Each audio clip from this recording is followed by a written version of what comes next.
जय हिंद बच्चों। आज हम रासायनिक शास्त्र का अध्याय 8 डी एंड एफ ब्लॉक के एलिमेंट्स, डी और एफ ब्लॉक के तत्वों का अध्ययन करने जा रहे हैं। डी ब्लॉक आवर्त सारणी को 4 भागों में बांटा गया, S, P, D, F. First S block है, इधर लेफ्ट साइड में पी ब्लॉक है, इन दोनों के बीच में डी ब्लॉक को रखा गया है। अब क्वेश्चन ये उठता है कि आवर्त सारणी में डी ब्लॉक को एस और पी के बीच में क्यों रखा गया है? क्योंकि डी ब्लॉक के तत्व को हम संक्रमण तत्व कहते हैं। संक्रमण का मतलब होता है ट्रांजैक्शन। इनके गुणों का जो ट्रांजैक्शन है वो एस और पी के बीच में होता है, इसीलिए इन्हें संक्रमण तत्व कहते हैं। तो डी ब्लॉक के तत्व क्या हैं? वे तत्व जिनका अंतिम इलेक्ट्रॉन डी कक्षक में जाता है उन्हें डी ब्लॉक के तत्व कहा जाता है। अब संक्रमण तत्व क्या है? डी ब्लॉक के तत्वों को ही संक्रमण तत्व कहते हैं, लेकिन कुछ ऐसे भी तत्व हैं जिन्हें संक्रमण तत्व नहीं कहा जाता, मतलब इनका डी ब्लॉक पूर्णतः भरा होता है। तो वे तत्व जिनका डी कक्षक पूर्णतः भरा होता है उन्हें डी ब्लॉक के तत्व तो कहते हैं, लेकिन संक्रमण तत्व नहीं कहा जाता। तो संक्रमण तत्व की परिभाषा होती है कि वे तत्व जिनका डी कक्षक फुल नहीं भरा हो, अनपेयर्ड हो, अयुग्मित हो, उन्हें संक्रमण तत्व कहते हैं। संक्रमण तत्व को मुख्यतः 4 श्रेणियों में बांटा गया है, 3D श्रेणी, 4D श्रेणी, 5D, 6D। चारों श्रेणियों में 10-10 तत्वों को रखा गया है। 3D श्रेणी फर्स्ट सीरीज है, इसमें ये स्कैंडियम से स्टार्ट होती है, सक, टीबी, क्रोमिन, फीको, निको, जिंक। तो स्कैंडियम से स्टार्ट होकर जिंक तक जाती है। सेकेंड श्रेणी है वो एक्ट्रियम से स्टार्ट होकर एजर, नमो, टकरूरा, पड, अग, कड, कैडमियम तक 48 सभी में। ऐसे ही 5D श्रेणी में भी 10 तत्व हैं और 6D श्रेणी पहले इनकम्प्लीट थी, लेकिन आजकल इसको भर दिया गया है। 6D श्रेणी में जो भी तत्व हैं वो प्राकृतिक नहीं हैं, आर्टिफिशियल हैं, वो मनुष्य के द्वारा बनाए गए हैं और सभी तत्व रेडियो एक्टिव हैं या रेडियो सक्रिय हैं। इनसे रेडियो एक्टिव किरणें निकलती हैं, उन्हें रेडियो एक्टिव तत्व कहा जाता है। तो लास्ट जो श्रेणी है हमारी 6D श्रेणी, उसमें सारे एलिमेंट, सारे तत्व कैसे हैं? Radio active. उसके बाद एफ ब्लॉक एलिमेंट्स आता है। एफ ब्लॉक के तत्वों को फिर से 2 भागों में बांटा गया है, उन्हें बोला है लैंथेनम श्रेणी और एक्टेनाइड श्रेणी। लैंथेनम श्रेणी La57 से स्टार्ट होता है और एक्टेनाइड भी स्टार्ट होता है। एक्टेनाइड को छोड़कर 14 तत्व होते हैं, तो दोनों में लैंथेनम और एक्टेनम में टोटल 15-15 तत्वों को रखा गया है। इस तरह से एफ ब्लॉक में 15-15 30 तत्वों को रखा गया है और डी ब्लॉक में 4 श्रेणी हैं तो 10-10-10 ऐसे 40 तत्वों को रखा गया है। तो इस तरह से हमारी पीरियोडिक टेबल जो आवर्त सारणी है उसका वर्गीकरण किया गया है। अब आता है इलेक्ट्रॉनिक कॉन्फ़िगरेशन, इलेक्ट्रॉनिक विन्यास। संक्रमण तत्वों का इलेक्ट्रॉनिक विन्यास कैसे बताएंगे? प्रथम श्रेणी जो 3D श्रेणी है, यहाँ स्कैंडियम में डी कक्षक में 1 इलेक्ट्रॉन है। इसका अगर हम इलेक्ट्रॉनिक कॉन्फ़िगरेशन लिखते हैं स्कैंडियम का तो होता है 21, 1s², 2s², 2p6, 3s², 3p, यहाँ ज्वाइन करेंगे 2 2 4 6 10, अभी 3p6, 3d एंड 4s। अब 21 करना है तो 2 2 4 6 10, 2 12, 6 18, 18 2 20 और ये 21। तो 3D श्रेणी में 1 इलेक्ट्रॉन है, इसीलिए यहाँ डी की फर्स्ट बोलेंगे। सेम टाइटेनियम में डी कक्षक में 2 इलेक्ट्रॉन हैं, D2। वैनेडियम में 3 इलेक्ट्रॉन हैं, D3। इस तरह से इलेक्ट्रॉन डी कक्षक में भरते जाएंगे। तो यहाँ से स्कैंडियम से कॉपर तक देखेंगे तो ये संक्रमण तत्व हैं, लेकिन ये जो जिंक है, जिंक संक्रमण तत्व नहीं है, क्योंकि जिंक का जो डी कक्षक है वो पूर्णतः भरा हुआ है। तो जो डी कक्षक पूर्णतः भरे होते हैं उन्हें संक्रमण तत्व नहीं कहा जाता। सेम यहाँ पर भी यही हाल होगा। मरकरी का भी डी कक्षक पूर्णतः भरा हुआ है। अच्छा जी, जितने भी सीरीज का जो लास्ट एलिमेंट है उनका बाह्यतम कक्ष डी कक्षक पूर्णतः भरा होने के कारण इन्हें संक्रमण तत्व नहीं कहा जाता। ये कैडमियम है, तो जिंक, कैडमियम एंड मरकरी तीनों को संक्रमण तत्व नहीं कहते। तो अभी कभी कभी ये क्रोमियम है, क्रोमियम भी संक्रमण तत्व में नहीं आता। वे तत्व जिनका हाफ फिल्ड और फुल फिल्ड, डी कक्षक जिनका हाफ भरा हो या पूर्णतः भरा हो, तो क्रोमियम का इलेक्ट्रॉनिक कॉन्फ़िगरेशन ये होगा 3D कितना है, D4 है, 4s2। ये स्थायी अवस्था नहीं है। स्थायित्व को प्राप्त करने के लिए एक इलेक्ट्रॉन s का डी कक्षक में चला जाता है, तो D में इलेक्ट्रॉन 5 हो जाते हैं और s में 1 होता है, तो इन्हें हम अपवाद कहते हैं। ये स्टेबिलिटी के लिए, स्थायित्व प्राप्त करने के लिए इलेक्ट्रॉन s ब्लॉक से अपनी ओर खींच लेता है, इसीलिए क्रोमियम एंड जिंक दोनों संक्रमण तत्व नहीं कहे जाते। अभी आप किसी का भी इलेक्ट्रॉनिक कॉन्फ़िगरेशन अगर निकालना हो तो इस सीरीज को देखकर निकाल सकते हैं। जैसे ये सपोज करो जिरकोनियम है, जिरकोनियम कहाँ पर है, यहाँ n=4 है, यहाँ n=5 और 5d श्रेणी में n=6 और 6d श्रेणी में n=7 होगा। इसका अगर आपको इलेक्ट्रॉनिक विन्यास निकालना है तो यहाँ देखिए, यहाँ d क्या होगा, d=2 और ये श्रेणी कौन सी है, n=5। ये इलेक्ट्रॉनिक कॉन्फ़िगरेशन है। डी ब्लॉक का इलेक्ट्रॉनिक विन्यास क्या होता है, n-1d ns²। तो यहाँ आप n की वैल्यू क्या पुट करेंगे, 5 -1 तो कितना हो जाएगा, 4। तो 4d, इसको आप लिखेंगे 4d।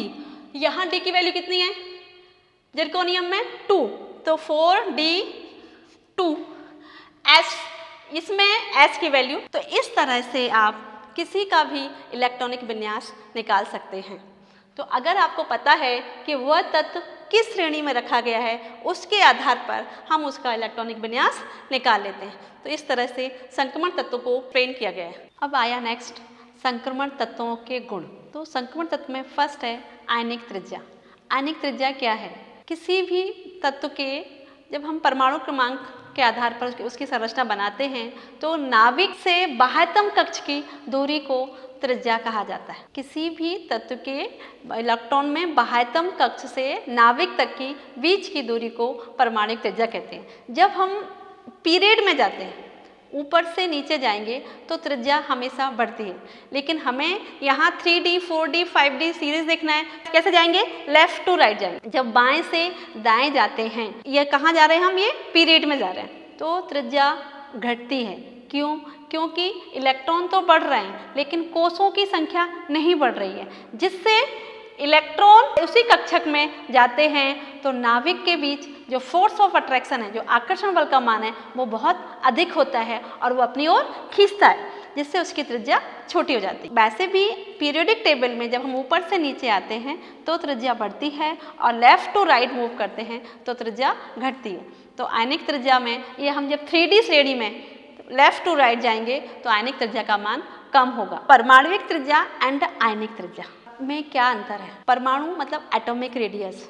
जब कोई तत्व मूलतः अवस्था में रहता है तो उसको हम परमाणु त्रिज्या कहते हैं, लेकिन जब वह इलेक्ट्रॉन को डोनेट कर देता है, आयन को किसी को दे देता है, तो वह आयन में कन्वर्ट होता है। अगर इलेक्ट्रॉन किसी को दे रहा है तो उसका बाह्यतम कक्ष का एक इलेक्ट्रॉन कम हो जाएगा, त्रिज्या छोटी हो जाएगी। अगर वो किसी से इलेक्ट्रॉन ले रहा है तो उसका इलेक्ट्रॉन की जो वैल्यू है वो बढ़ जाएगी और त्रिज्या का मान भी बढ़ जाएगा। मतलब एक कोष बढ़ता है तो त्रिज्या भी बढ़ती है। तो आयनिक त्रिज्या में नेगेटिव आयनिक रेडियस होगी वो हमेशा ज़्यादा होगी और पॉजिटिव रेडियस होगी वो छोटी होती है। तो इस तरह से आयनन त्रिज्या किसी भी पीरियड में जाते हैं तो वो उसका मान घटता है और ग्रुप में जाते हैं तो उसका मान बढ़ता है। या ऐसे बोल सकते हैं, हम पीरियोडिक टेबल में लेफ्ट टू राइट जाने पर त्रिज्या का मान घटता है और ऊपर से नीचे आने पर त्रिज्या का मान बढ़ता है। तो ये फर्स्ट पॉइंट हो गया आयनन त्रिज्या। सेकंड पॉइंट है धात्विक लक्षण। सभी संक्रमण तत्व धातुएं होते हैं। क्योंकि इनके बाह्यतम कोश के इलेक्ट्रॉन की संख्या बहुत कम, लगभग 2 होती है। इनका इलेक्ट्रॉनिक विन्यास n-1 d1 to 10 and ns² होता है। तो बाह्यतम कक्ष में 2 इलेक्ट्रॉन हैं जिसे आसानी से किसी को भी दे सकते हैं। तो इनका जो बिहेवियर है वो धातुओं के समान होता है, इसलिए इन्हें भी संक्रमण तत्व में सभी जितने भी तत्व हैं सभी धातुएं हैं, और धातुएं हैं तो ये ठोस अवस्था में होंगी। सिर्फ एक संक्रमण तत्व ऐसा है जो ठोस नहीं है, उस बुक में वो आता है मर्क्यूरी। मर्क्यूरी है जो धातु होते हुए भी द्रव अवस्था में, बाकी सारे तत्व ठोस होते हैं। संक्रमण धातुएं परमाणुओं के बीच धात्विक बंध और सहसंयोजक बंध दोनों बंध पाया जाता है। तो ये हो गया धात्विक लक्षण। परमाणुविक अनुचुंबकीय व्यवहार। संक्रमण तत्व अनुचुंबकीय व्यवहार को प्रदर्शित करते हैं। जब किसी यौगिक को चुंबकीय क्षेत्र में रखा जाता है तो यौगिक के भीतर का चुंबकत्व बाहरी चुंबकीय क्षेत्र से प्रभावित होता है। इससे उसके भीतर का चुंबकत्व धीरे धीरे बाहर आने लगता है, चुंबकीय गुण को प्रदर्शित करता है। यौगिक में अयुग्मित इलेक्ट्रॉन होते हैं तो वह अनुचुंबकत्व हो जाता है, अर्थात किसी यौगिक के अनुचुंबकत्व की मात्रा उसमें उपस्थित अयुग्मित इलेक्ट्रॉन की संख्या पर निर्भर करता है। सभी तत्व जिनमें अनपेयर्ड इलेक्ट्रॉन होते हैं वे अनुचुंबकीय व्यवहार प्रदर्शित करते हैं। जिनके बाह्यतम कक्ष में 2 इलेक्ट्रॉन होते हैं उन्हें डायमैग्नेट कहा जाता है। संक्रमण धातुओं की परमाणुीकरण की एंथैल्पी। संक्रमण धातुओं की जो परमाणुविक एंथैल्पी है वो हमेशा उच्च होती है, क्योंकि संक्रमण धातुओं में उच्च प्रभावी न्यूक्लियर आवेश तथा संयोजी इलेक्ट्रॉन की अधिक संख्या होती है, इसीलिए ये बहुत मजबूत धात्विक बंध बनाते हैं। परिणामतः संक्रमण धातुओं की परमाणुीकरण की एंथैल्पी बहुत अधिक होती है। संक्रमण धातु का रंग। ये धातुएं रंगीन आयन बनाते हैं, क्योंकि संक्रमण तत्व का जो डी कक्षक है वो अपूर्ण रूप से भरा होता है। n-1 डी कक्षकों के कारण ही संक्रमण तत्व रंगीन आयनों को प्रदर्शित करते हैं।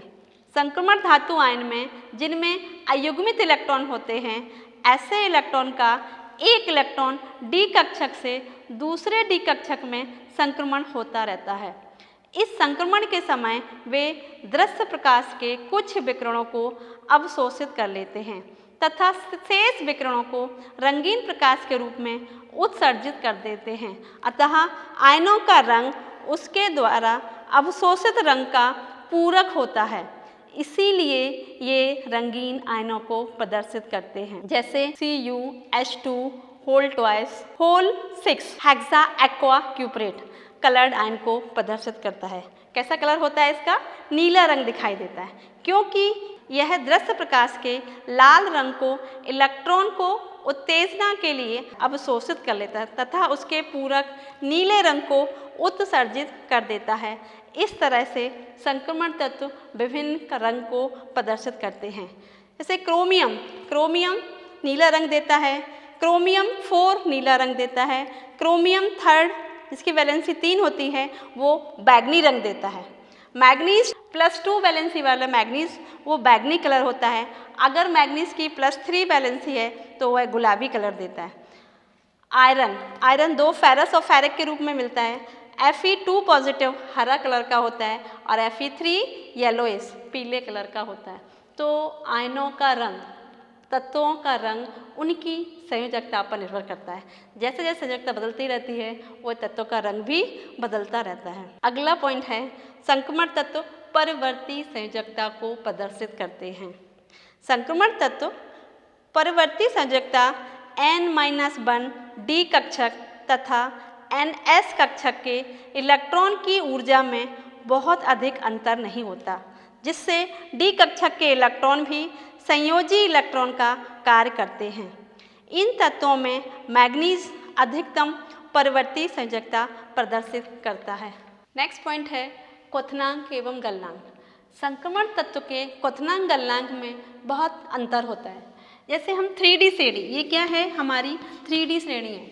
सक्टिविक्रोमिन फिकोनिकुजन, मतलब स्कैंडियम से स्टार्ट होती है और जिंक तक जाती है। स्कैंडियम से थोड़ा सा देखिए टाइटेनियम का टेम्परेचर बढ़ गया, टाइटेनियम से वैनेडियम, वैनेडियम से क्रोमियम। लेकिन जब हम मैग्नीज में आते हैं, मैग्नीज का परमाणु क्रमांक ज़्यादा है लेकिन इसका क्वथनांक गलनांक कम होता है।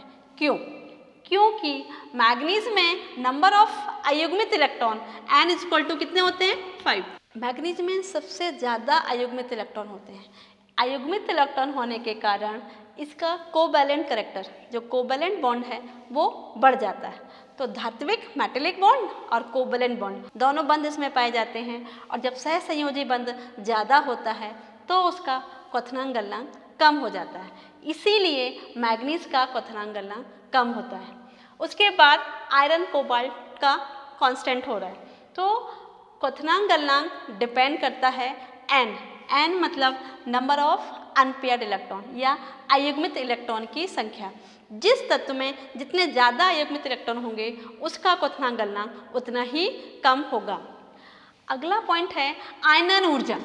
आयनन ऊर्जा कोई भी तत्व है, अगर हम उसका स्ट्रक्चर बनाएंगे, ये इसका स्ट्रक्चर बनाया, मैंने एक संरचना बनाई, यहाँ से इलेक्ट्रॉन बाहर निकालने के लिए हमको जो एनर्जी, जो ऊर्जा अप्लाई करनी पड़ती है उसे ही उसकी आयनन ऊर्जा कहते हैं।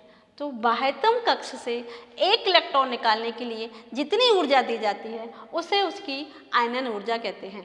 क्योंकि ये सभी धातु हैं मतलब ठोस है, बहुत पैक्ड है, इनके बाह्यतम कक्ष से एक इलेक्ट्रॉन निकालने के लिए हमें ज़्यादा ऊर्जा देनी पड़ती है, अतः इनकी आयनन ऊर्जा का मान भी अधिक होता है। तो पहला था आपका परमाणविक त्रिज्या, सेकंड धात्विक गुण इम्पॉर्टेंट है, सिर्फ इतना ही पूछ सकते हैं कि संक्रमण तत्व धात्विक गुण को प्रदर्शित करते हैं क्यों। तो आप ये सारे पॉइंट से बीच में से एक एक पॉइंट मिलाकर भी क्वेश्चन कर सकते हैं। संक्रमण तत्व रंगीन बनाते हैं, रंगीन आयन, तो रंगीन आयन डिपेंड करता था बाह्यतम कक्ष में जितने भी अयुग्मित इलेक्ट्रॉन हैं। क्वथनांक गलनांक डिपेंड करता है कितने अयुग्मित इलेक्ट्रॉन हैं। तो मतलब ऑलमोस्ट जितने भी गुण हैं वो निर्भर कर रहे हैं डी कक्षक पर। तो इनका डी कक्षक फुलफिल्ड नहीं है, पूरा भरा नहीं है, इसलिए ये विभिन्न गुणों को प्रदर्शित करते हैं। अगला है एलॉय फॉर्मेशन। संक्रमण तत्व मिश्र धातु का निर्माण करते हैं। मिश्र धातु क्या है? दो या दो से अधिक धातुओं को जब हम एक निश्चित अनुपात में मिलाते हैं तो उसे मिश्र धातु कहते हैं। क्योंकि इनका बाह्यतम कक्ष पूरा भरा हुआ नहीं है, खाली स्पेस है, जब कोई दूसरी धातु इनके पास आती है तो ये उससे आसानी से रिएक्शन करके क्या बना लेते हैं? मिश्र धातु बना लेते हैं। इसे ही हम alloy formation of transition element, संक्रमण तत्व आसानी से दूसरी धातु से क्रिया करके मिश्र धातु बना लेते हैं। संक्रमण तत्व का एक और गुण है अंतरकाशी यौगिक। संक्रमण तत्व आसानी से अंतरकाशी यौगिक को बना लेते हैं। संक्रमण तत्व की जो संरचना है, जो अणु हैं, जब एक दूसरे से ज्वाइन होते हैं तो उनके बीच में खाली जगह, खाली स्पेस बचता है, उस खाली जगह को अंतरकाशी स्थान कहा जाता है। संक्रमण तत्व जो बोरॉन, कार्बन, अधात्विक तत्व हैं, उनको आसानी से उस अंतरकाशी यौगिक में ट्रैप कर लेते हैं, फंसा लेते हैं और उनसे रिएक्शन करके अंतरकाशी यौगिक बना लेते हैं। अधिकांश संक्रमण तत्व उच्च ताप पर अधात्विक तत्वों से क्रिया करके, जैसे hydrogen, boron, carbon, nickel, silicon आदि के साथ क्रिया करके अंतरकाशी यौगिक बनाते हैं। संक्रमण धातु के क्रिस्टल जालक के अंतरकाशी रिक्तियों में ये अधात्विक तत्वों के छोटे परमाणु ठीक ठीक तरह से फिट हो जाते हैं। ये अंतरकाशी यौगिक बनना निर्भर करता है संक्रमण तत्व की संरचना पर। तो जब 2-3 आयंस एक दूसरे से ज्वाइन होते हैं तो उनके बीच में स्पेस खाली, उस स्पेस की खाली जगह के आधार पर, जितना स्पेस है उसी स्पेस के आधार पर ये दूसरे तत्वों को अवशोषित कर लेते हैं और आसानी से अंतरकाशी यौगिक बना लेते हैं। नेक्स्ट पॉइंट है संक्रमण तत्व परिवर्ती ऑक्सीकरण अवस्था को प्रदर्शित करते हैं। संक्रमण तत्वों में उत्तरोत्तर ऑक्सीकरण अवस्थाओं में इकाई का अंतर होता है। उदाहरण के लिए मैग्नीज की सभी ऑक्सीकरण अवस्थाएं +2 से +7 तक होती हैं, जबकि नॉन संक्रमण धातु परवर्ती ऑक्सीकरण अवस्था रखते हैं, जिनमें 2 इकाई का अंतर होता है। उदाहरण के लिए लेड 2 वैलेंसी को प्रदर्शित करता है, लेड +2 एंड +4। सेम टिन भी +2 एंड +4 दोनों अवस्थाओं को प्रदर्शित करता है। इसीलिए क्योंकि इनमें डी कक्षक भरा नहीं है, तो ये आसानी से डिफरेंट टाइप की भिन्न प्रकार की ऑक्सीकरण अवस्थाओं को प्रदर्शित करता है। नेक्स्ट पॉइंट है संक्रमण तत्व उत्प्रेरकी गुण का प्रदर्शित करते हैं। तो उत्प्रेरक क्या है? उत्प्रेरक वे रासायनिक पदार्थ होते हैं जो रासायनिक क्रिया की दर को घटा या बढ़ा दे। यहाँ हम बढ़ाएं तो संक्रमण तत्व उत्प्रेरक की तरह भी काम करते हैं, जैसे आयरन, निकेल। ये तत्व हमेशा किसी भी अभिक्रिया की दर को बढ़ा देते हैं। जब डालडा बनाते हैं, डालडा वनस्पति ऑयल में अगर निकेल डालते हैं तो डालडा की जो क्वांटिटी है, स्पीड है बनने की, वो बढ़ जाती है। अतः उत्प्रेरक वर्धक कहते हैं। तो संक्रमण तत्व उत्प्रेरक की तरह भी कार्य करते हैं। आज हमने संक्रमण तत्व क्या है इनके बारे में पढ़ा, प्लस इनके गुणों का वर्णन करना है। तो पहला क्वेश्चन आपके लिए होता है, संक्रमण तत्व किसे कहते हैं तथा इन्हें कितने भागों में बांटा गया? तो संक्रमण भागों से मतलब है हमारी श्रेणियाँ, तो मुख्यतः 4 श्रेणियों में बांटा गया। संक्रमण तत्व और डी ब्लॉक के तत्व में क्या अंतर है? तो फर्स्ट यही लिखना है, सभी संक्रमण तत्वों को डी ब्लॉक के तत्व कहते हैं, लेकिन सभी डी ब्लॉक के तत्व संक्रमण तत्व नहीं हो सकते। तो संक्रमण तत्व के लिए ये ज़रूरी है कि डी कक्षक फुलफिल्ड ना हो, पूर्णतः भरा नहीं हो। उपांतिम डी कक्षक कैसा होना चाहिए? रिक्त होना चाहिए, तभी वो है संक्रमण तत्व होगा। इसमें कुछ अपवाद हैं, वो अपवाद का मेन कारण है उनका डी कक्षक। अगर उनका डी कक्षक बड़ा है तो वह संक्रमण तत्व नहीं होगा। तो ऐसे आपको फर्स्ट 3D श्रेणी में 2 तत्व हैं, क्रोमियम, जिंक, ये भी संक्रमण तत्व नहीं कहा जाता। तो सिंपल सा आपको देना है कि इनका डी कक्षक या इनका बाह्यतम कक्ष है, जो डी कक्षक है वो है पूर्णतः भरा रहता है। सेकंड है, उनके बहुत सारे संक्रमण तत्व के गुण हैं, इन गुणों की व्याख्या करना है। तो उसमें सभी जरूरी नहीं है सारे पॉइंट्स, आप उन पॉइंट्स को लेकर भी क्वेश्चन बन सकता है। जैसे संक्रमण तत्व मिश्र धातुओं को बनाते हैं, रंगीन आयनों को बनाते हैं, कॉम्प्लेक्स का निर्माण करते हैं, ये सबसे इम्पॉर्टेंट है। कॉम्प्लेक्स मतलब संकुल आयन बनाते हैं। उदाहरण ले लेते हैं हम, पोटेशियम हेक्सासाइनोफेरेट K4FeCN6। इसमें पोटेशियम है वो है आयरन के साथ। आयरन संक्रमण धातु है, इसका डी कक्षक खाली है, तो पोटेशियम उसके साथ मिक्स होके आसानी से संकुल बना लेता है। तो ऐसे पॉइंट को आपको वर्णन करना है। ये भी 2-2 पॉइंट्स में आ सकते हैं। क्वेश्चन सारे हो गए हैं। 4 सीरीज हैं, 3D, 4D, 5D, 6D, सभी में 10-10 एलिमेंट्स हैं। और जितने भी संक्रमण तत्व के गुण हैं वहाँ फर्स्ट धात्विक गुण ये भी है। संक्रमण तत्व धात्विक गुण प्रदर्शित करते हैं, क्यों? क्योंकि इनका इलेक्ट्रॉनिक विन्यास है N-1 डी कक्षक, ब्रैकेट के बाद क्या है NS², 0 से 2। मतलब कुछ संक्रमण तत्व ऐसे भी होते हैं जिनमें S ब्लॉक में कोई इलेक्ट्रॉन नहीं होता। इसका मतलब है वो S कक्षक का जो इलेक्ट्रॉन है वो D कक्षक में चला गया, इसलिए S की वैल्यू क्या हो जाएगी? 0। लेकिन वो D कक्षक में क्यों जाता है? डिपेंड करता है उसकी स्टेबिलिटी पे। संक्रमण तत्व ये टेंडेंसी होती है उनको कि वो स्थायित्व को प्रदर्शित करने लगते हैं। स्थायित्व प्राप्त करने के लिए वो S कक्षक से एक इलेक्ट्रॉन को बोरो कर लेते हैं। और जैसे क्रोमियम है, क्रोमियम में D4 है ना, स्थायित्व या हाफ फिल्ड हो या फुल फिल्ड हो। तो जो हाफ फिल्ड है अर्धपूर्ण कक्षा पाने के लिए तो वो S कक्षक से एक इलेक्ट्रॉन ले लेते हैं और हाफ फिल्ड हो जाता है, जिससे वो उनमें स्टेबिलिटी या स्थायित्व आ जाता है।